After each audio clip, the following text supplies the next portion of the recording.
ce que vous allez entendre s'est produit sur un vol commercial régulier au départ de Géorgie en mars 2024. Une femme qui pensait tout contrôler a découvert qu'elle ne contrôlait rien. Et une enfant de 6 ans qui avait perdu quelque chose de précieux est devenue le centre du miracle de la Vierge Marie qui a laissé 180 personnes sans voix. Avant de continuer, laissez un commentaire en me disant d'où vous regardez et quelle heure il est là-bas en ce moment. J'aimerais voir jusqu'où les miracles de la Vierge Marie se propagent. Jennifer Walsh avait 32 ans lorsqu'elle est montée à bord de ce vol. Elle était veuve depuis 8 mois, et son mari David était décédé en février. Jennifer s'est retrouvée seule avec Emma, sa fille de 6 ans, essayant de reconstruire une vie qui s'était effondrée. La maison dans laquelle elle vivait était devenue trop lourde, remplie de trop de souvenirs, et Jennifer ne pouvait plus y rester. Chaque pièce était un rappel de ce qu'elle avait perdu. Lorsqu'elle a reçu une offre d'emploi dans un autre État, elle l'a acceptée la semaine même. Elle ferait n'importe quoi pour donner à Emma une chance de recommencer à zéro. Mais partir signifiait dire au revoir à la grand-mère paternelle d'Emma, Dorothy Walsh. Dorothy avait 78 ans et vivait à proximité, et elle était la seule personne capable de faire sourire Emma après la mort de David, la seule qui pouvait effacer ce regard distant que la petite fille avait développé. Dorothy savait que Jennifer devait partir, elle comprenait. Mais lors de la dernière visite avant le déménagement, elle a appelé Emma dans sa chambre. La petite fille est entrée, tenant la main de sa grand-mère. Dorothy a ouvert un vieux tiroir en bois sombre et a sorti un chapelet de l'intérieur. C'étaient de simples perles de bois usées par le temps avec un petit crucifix en métal à la fin. Le fil était décoloré mais solide. Dorothy a placé le chapelet dans la main d'Emma et a refermé les petits doigts de sa petite fille autour. Ce chapelet appartenait à ma mère et, avant elle, à sa mère. Il a traversé beaucoup de choses, Emma. Chaque fois que tu as peur, serre-le fort et souviens-toi que la Vierge Marie veille sur toi. Elle l'a toujours fait, et elle le fera toujours. Emma ne comprenait pas entièrement ce que cela signifiait, car elle avait 6 ans, mais elle comprenait que c'était important. Elle comprenait que ce petit objet simple portait quelque chose de plus grand qu'elle ne pouvait le voir. Dorothy a serré sa petite fille dans ses bras pendant longtemps. Emma a mis le chapelet dans la poche de son manteau et ne l'a jamais lâché. Le jour du vol, Jennifer s'est réveillée tôt. Le nouvel appartement était déjà loué, et les quelques biens qu'elle emportait avaient déjà été expédiés. Il ne restait plus qu'à embarquer. Emma s'est réveillée calme, mais Jennifer pouvait voir la tension dans les petites épaules de sa fille. La petite fille portait le manteau bleu clair qu'elle aimait, a placé le chapelet dans sa poche et n'a pas dit grand-chose pendant le trajet jusqu'à l'aéroport. L'aéroport était bondé, bruyant, chaotique, mais Jennifer tenait fermement la main de sa fille alors qu'elle marchait en silence. « Tout ira bien », a-t-elle dit, s'agenouillant pour la regarder dans les yeux. « Je te le promets », Emma a seulement hoché la tête. Elle n'a pas souri, mais elle semblait respirer un peu mieux. Elles ont attendu dans le salon d'embarquement, et Jennifer a essayé de distraire sa fille en lui montrant les avions à travers la fenêtre, mais Emma est restée silencieuse, s'accrochant au chapelet. Pendant ce temps, Karen Mitchell est apparue avec l'urgence de quelqu'un qui croit que le monde devrait se dégager de son chemin. Tailleur impeccable, téléphone vibrant, expression sévère. Cadran conseil financier, elle vivait dans les aéroports et se croyait supérieure à tout le monde. Elle avait raté le vol précédent à cause de son propre retard, mais elle refusait d'accepter cette version. Elle préférait blâmer le trafic et la file d'attente de sécurité. Elle a menacé de se plaindre, a exigé de parler à un superviseur, mais rien n'a fonctionné. L'avion était déjà parti. Karen a dû réserver à nouveau pour le prochain vol disponible. 3 heures plus tard, elle a passé tout ce temps irritée, arpentant le terminal, maltraitant les employés du magasin dans lequel elle est entrée. Rien n'était assez bien. Lorsqu'ils ont finalement appelé à l'embarquement sur le vol 345, Karen était déjà à la limite de sa patience. Elle a été l'une des premières à se lever, a saisi son sac de direction en cuir et s'est dirigée directement vers la porte. Elle est entrée par la porte avant de l'avion sans regarder autour d'elle, avec des pas fermes et un téléphone à la main. D'autres passagers étaient déjà devant. Karen n'a pas aimé ça, alors elle a commencé à pousser, pas subtilement, mais délibérément. Elle s'est frayé un chemin en bousculant les épaules et en se forçant un passage. Quelqu'un s'est plaint, mais Karen a ignoré ça, et elle a continué à avancer. Devant elle, Jennifer et Emma ont marché lentement dans l'allée étroite, cherchant des sièges à l'arrière. Emma serrait fermement la main de sa mère, déstabilisée par le bruit et le mouvement. Jennifer s'est penchée un peu pour la calmer. Veux-tu tenir le chapelet, ma chérie? Emma a sorti le chapelet de sa poche et l'a serré à deux mains, fermant les yeux comme grand-maman Dorothy lui avait appris. Sa respiration s'est lentement stabilisée. C'est à cet instant que Karen, se précipitant, a essayé de les dépasser. Elle n'a pas demandé la permission, mais elle s'est frayé un chemin dans l'allée, heurtant l'épaule de Jennifer, qui a trébuché en essayant de protéger sa fille. Karen n'a même pas regardé, elle a continué à marcher. Mais ensuite elle a vu Emma. La fille se tenait la serrant le chapelet à deux mains, et ses yeux étaient encore fermés. Karen s'est arrêtée, et elle a regardé le chapelet. Quelque chose à ce sujet l'irritait profondément. Peut-être était-ce le fait qu'elle était en retard, peut-être était-ce la frustration qui s'accumulait depuis la journée, ou peut-être était-ce simplement qui elle était. Peu importe. Karen a tendu la main et a arraché le chapelet des mains d'Emma. Les petites perles de bois ont glissé entre les minuscules doigts de la fille, et le cordon s'est accroché une seconde au pouce d'Emma avant de lâcher complètement. Karen a jeté le chapelet au sol. Les perles se sont éparpillées, certaines ont roulé sous les sièges, et le crucifix a heurté le sol avec un faible son métallique. Emma a ouvert les yeux, a regardé ses mains vides, a regardé le sol, a regardé Karen, et puis elle a commencé à trembler. Elle n'a pas crié immédiatement, mais elle est restée immobile, tremblant comme si elle avait été frappée par la foudre. Jennifer s'est figée pendant une fraction de seconde, puis elle a réagi. Elle a fait un pas en avant, se plaçant entre Karen et Emma.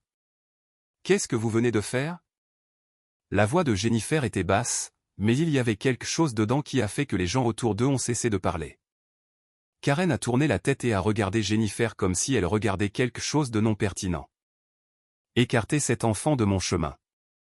Vous avez arraché quelque chose de la main de ma fille, et vous l'avez jeté par terre.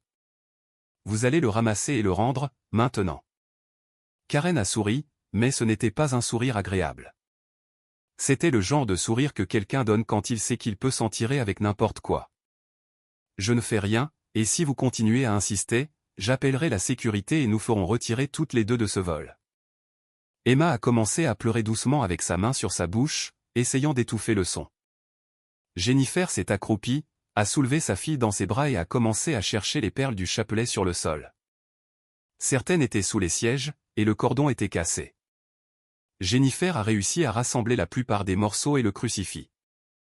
Elle a tout gardé dans sa main et s'est relevée, tenant toujours Emma dans ses bras. Karen est allée en première classe, a mis ses écouteurs, a fermé les yeux et s'est appuyée en arrière.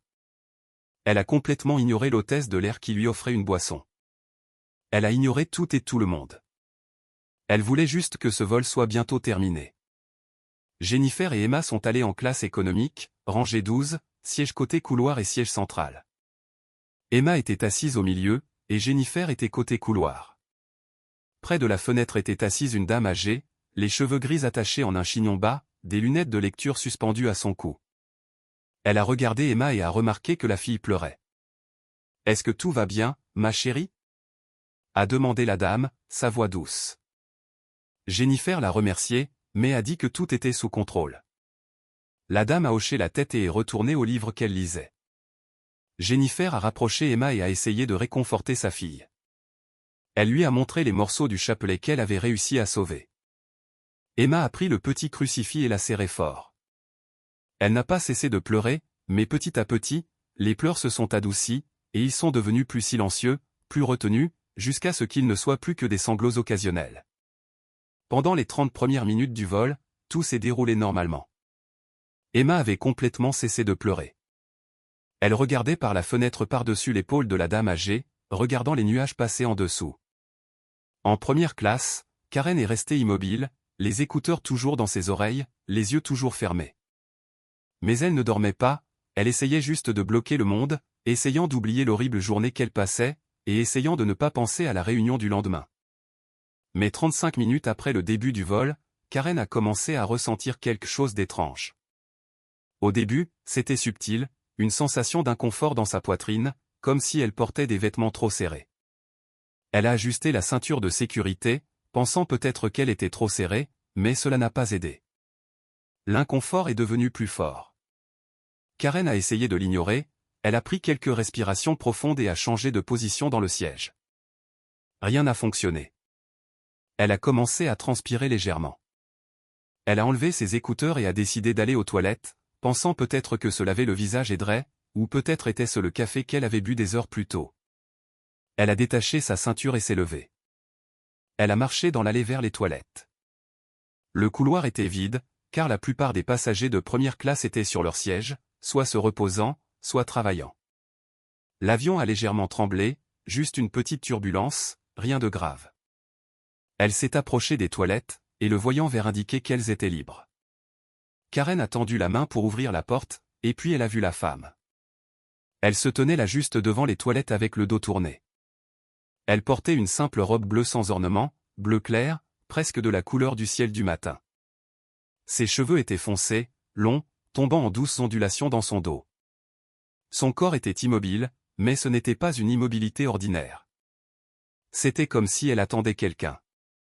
Karen s'est arrêtée automatiquement, trouvant cela étrange, car il n'y avait aucune raison pour que cette femme soit là debout de cette façon. « Excusez-moi » a-t-elle dit, essayant de passer. La femme n'a pas répondu, mais l'air a semblé changer. Il est devenu plus dense, plus lourd, et en même temps portait un sentiment de calme. Karen a senti un frisson lui parcourir la colonne vertébrale, mais ce n'était pas de la peur, mais une sensation qu'elle ne pouvait pas nommer. Devenant impatiente, elle a élevé la voix. « Quelqu'un bloque les toilettes ici » a-t-elle crié. « Quelqu'un peut-il aider » Mais lorsqu'elle a essayé de faire un pas, elle a découvert qu'elle ne le pouvait pas. Il n'y avait rien de physique qui la retenait, aucune barrière, personne ne la retenant, pourtant ses pieds refusaient simplement d'obéir. C'était comme si son propre corps disait « n'y va pas ». Le couloir était beaucoup trop silencieux, et le son de l'avion semblait lointain, étouffé. Karen a regardé autour d'elle, surprise. Il n'y avait personne, seulement cette femme, et puis la femme s'est retournée. Elle a bougé lentement comme si elle avait tout le temps du monde. Lorsqu'elle a finalement fait face à Karen, quelque chose s'est produit. Le temps a semblé s'arrêter. Son visage était beau, mais pas comme celui d'une actrice ou d'un mannequin. C'était une sorte de beauté qui ne rentrait pas dans les mots ordinaires. Karen savait juste que ce n'était pas une personne ordinaire.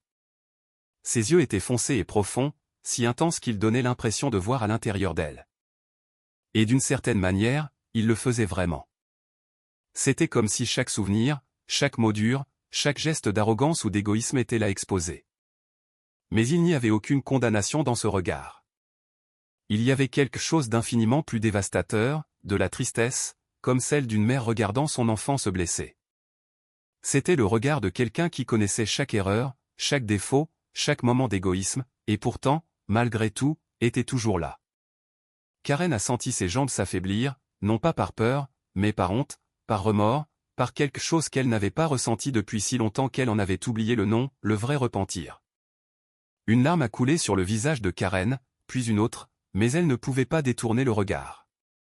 La femme a parlé, et sa voix était calme, douce, remplie de tendresse. « J'attends toujours parce que je sais qui tu peux être. Je sais qu'il existe encore en toi la petite fille qui pleurait chaque fois qu'elle voyait quelqu'un souffrir, la femme qui rêvait de faire une différence. Elle est toujours là, juste oubliée, juste endormie. » Le regard de la femme s'est encore adouci, et puis Karen a réalisé quelque chose qui l'a brisé à l'intérieur. Dans les yeux de cette femme, il y avait de l'amour, un amour qui ne demandait rien en retour, un amour qui ne dépendait pas de ce qu'elle avait fait ou omis de faire, et un amour qui existait simplement. Tu peux encore choisir différemment, ma fille. Tu peux encore revenir. La porte est ouverte, et elle l'a toujours été. Karen n'en pouvait plus, et ses genoux ont cédé. Elle est tombée, mais même alors, elle ne pouvait pas quitter des yeux cette femme.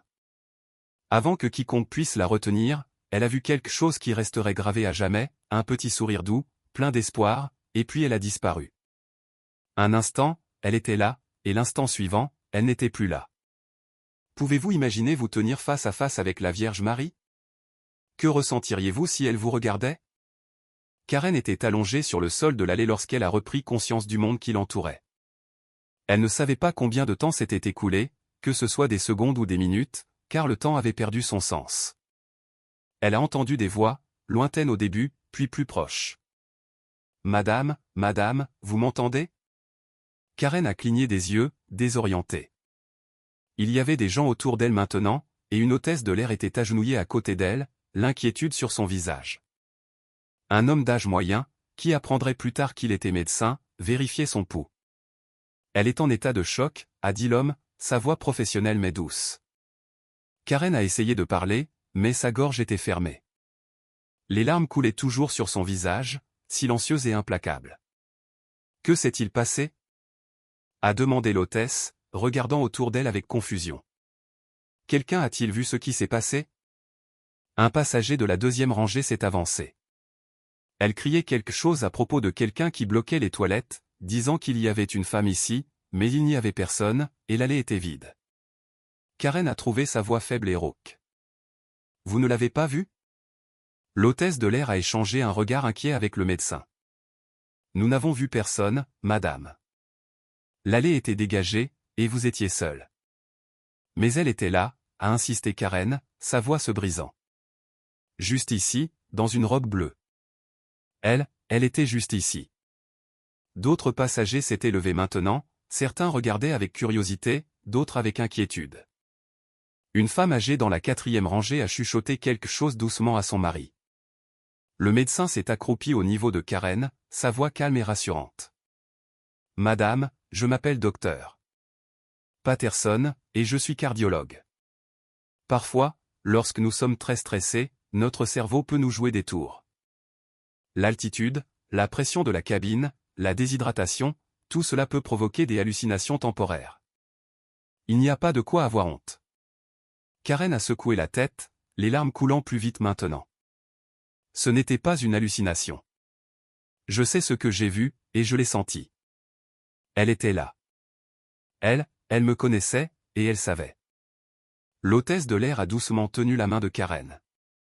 Nous allons vous ramener à votre siège, d'accord. Je vais vous apporter de l'eau, et le médecin restera avec vous jusqu'à ce que nous soyons sûrs que tout va bien. Karen a fermé les yeux. Qu'ils pensent ce qu'ils veulent. Elle connaissait la vérité, et la vérité avait changé quelque chose en elle, quelque chose de fondamental, quelque chose qu'elle ne pourrait jamais ignorer, peu importe ses efforts. L'avion a commencé sa descente 20 minutes plus tard, et le pilote a annoncé l'approche de l'aéroport de destination. Sa voix semblait lointaine à Karen, comme s'il parlait d'un autre monde, la routine automatique d'un atterrissage normal. Mais Karen n'était pas normale. Elle n'avait pas bougé depuis son retour à son siège, ses mains tremblaient encore légèrement, et son visage était toujours mouillé de larmes qui insistaient pour tomber, silencieuses et constantes. Alors que l'avion descendait à travers les nuages, Karen a fermé les yeux. Elle a vu le visage d'Emma, la petite fille aux yeux écarquillés serrant ce chapelet à 2 mains. Mon Dieu, Karen a chuchoté à elle-même, sa voix se brisant. Que ai-je fait?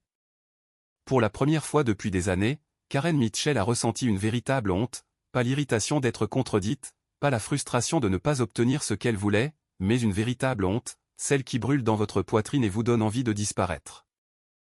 L'avion a touché le sol avec une légère secousse. Alors qu'il roulait vers la porte, Karen a pris une décision. Dès que le signal de la ceinture de sécurité s'est éteint, les gens ont commencé à se lever, avec le bruit habituel des compartiments ouverts, des bagages tirés vers le bas et des gens se faufilant dans l'allée. Karen s'est levée lentement, et ses jambes étaient encore faibles, mais elle a réussi. Elle a ramassé son sac de direction en cuir, qui semblait soudain beaucoup trop lourd et beaucoup trop grand, et elle a marché vers la section de la classe économique. L'allée était presque vide maintenant. Certaines familles étaient encore en train de rassembler leurs affaires, de petits enfants étaient soulevés de leurs sièges et des jouets étaient rangés. Et puis Karen l'a vue, la petite fille aux cheveux bruns portant un manteau bleu clair. Emma était debout maintenant, attendant que sa mère tire un petit sac à dos du compartiment supérieur. Karen s'est figée dans l'allée, son cœur s'est emballé, et ses mains ont recommencé à trembler. Jennifer s'est retournée et a vu Karen debout là, et ses yeux se sont rétrécis instantanément, avec reconnaissance, puis avec colère. Elle a placé une main protectrice sur l'épaule d'Emma. Vous, a dit Jennifer, sa voix basse mais lourde d'émotion contenue. Vous avez le culot de venir ici. Karen a ouvert la bouche, puis l'a fermée. Elle ne savait pas comment commencer, car tous les mots qu'elle avait répétés semblaient maintenant inadéquats. A-t-elle commencé, sa voix hésitant. Je suis venue m'excuser. M'excuser? A dit Jennifer, sa voix basse et aiguë. Vous avez arraché quelque chose de précieux à ma fille. Je sais, a chuchoté Karen. Elle s'est penchée au niveau d'Emma. Je suis tellement désolé de ce que je t'ai fait. Emma l'a regardée avec peur, mais elle n'a pas répondu. Jennifer a pris la main de sa fille. Allons-y, Emma. Elles sont passées devant Karen et sont sorties de l'avion. Karen est restée la seule dans l'allée vide. Karen a pris un taxi jusqu'à l'hôtel, et elle s'est assise au bord du lit dans sa chambre. Elle a regardé ses propres mains pendant longtemps. Puis elle a pris le téléphone et a appelé sa mère, car elle ne s'était pas parlé depuis 2 ans. Bonjour, salut, maman, c'est moi, silence. Karen, je voulais juste dire que je suis désolé pour tout. Sa voix s'est brisée, et elles ont parlé pendant 40 minutes, pour la première fois depuis des années. Et là, dans cette chambre d'hôtel, Karen a réalisé que le véritable miracle s'était produit à l'intérieur d'elle. Et je vous le demande, croyez-vous que Marie continue de faire des miracles aujourd'hui? Si vous croyez, écrivez dans les commentaires, je crois à l'amour de Marie. Peut-être que votre commentaire pourra réconforter et renforcer quelqu'un qui a besoin d'espoir. N'oubliez pas de vous abonner à la chaîne, d'activer la cloche de notification pour recevoir plus d'histoires de miracles de Notre-Dame, et de partager cette vidéo avec quelqu'un qui a besoin de renouveler son espoir aujourd'hui. Que la Vierge Marie continue de vous bénir et de protéger vous et votre famille. Amen.